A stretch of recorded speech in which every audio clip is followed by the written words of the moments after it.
বৰ্তমান শিৱসাগৰত মিয়াকেন্দ্ৰিক এক বিতৰ্ক চলি আছে আৰু মই এটা কথা ক'ব বিচাৰিছোঁ জেঙনিকটীয়া অঞ্চলৰ বাসিন্দা কিবা বাঘসেনা নামৰ সংগঠন চলাইছে ইউনুছ তামুলীয়ে এই দুদিনৰ আগত ক'লে যে জেঙনিকটীয়ালে 8 ফেব্ৰুৱাৰীত 10 বজাত 100 মিয়া আনিব কিবা কামত লগাব। এতিয়া এই কথাটো লৈ এক বিতৰ্কৰ সৃষ্টি হৈছে। মই জেঙনিকটীয়া অঞ্চলৰ এগৰাকী বাসিন্দা হিচাপে জেঙনিকটীয়া অঞ্চলৰ 2 নম্বৰ ৱাৰ্ডৰ এগৰাকী বাসিন্দা হিচাপে ক'ব বিচাৰোঁ যে জেঙনিকটীয়াত মিয়া ৰাখিবৰ কাৰণে আমি ইয়াত ফেক্টৰী খুলি থোৱা নাই।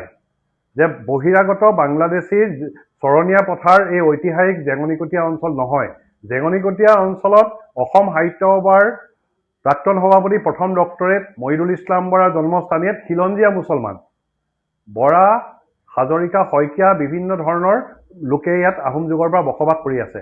ইয়াত সমন্বয়ৰ মিলনভূমি ঐতিহাসিক জেঙনিকটীয়া। ইয়াত বাংলাদেশী ৰখাৰ জেগা নহয়, ইয়াত বাংলাদেশী কেন্দ্ৰস্থল নহয়। সেয়েহে যদি কৈছে ইউনুছ তামুলীয়ে 8 ফেব্ৰুৱাৰীত আনিম বুলি কৈছে 10 ফেব্ৰুৱাৰী যেতিয়াই নানক, সেইটো ইউনুছ তামুলী সম্পূৰ্ণ ব্যক্তিগত বক্তব্য।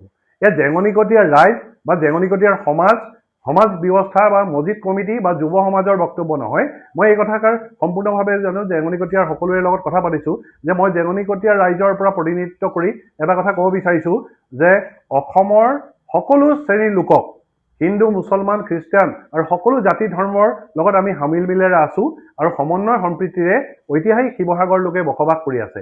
এইটো এটা কথা মানুহৰ মনত ওলাইছে যে খিলঞ্জীয়া মুছলমানৰ নাম বহুতো কৰ্তন কৰিছে। আমি খুব প্ৰকাশ কৰিছোঁ, আমি অসম চৰকাৰ নিৰ্বাচন আয়োগৰ ওপৰত খুব প্ৰকাশ কৰিছোঁ। কিন্তু এটা কথা যে যিটো তামুলীয়ে যিটো কথা কৈছে সম্পূৰ্ণ ব্যক্তিগত অভিমত ব্যক্ত কৰিছে, এইটো জেঙনিকটীয়াৰ লগত কোনো সম্পৰ্ক নাই।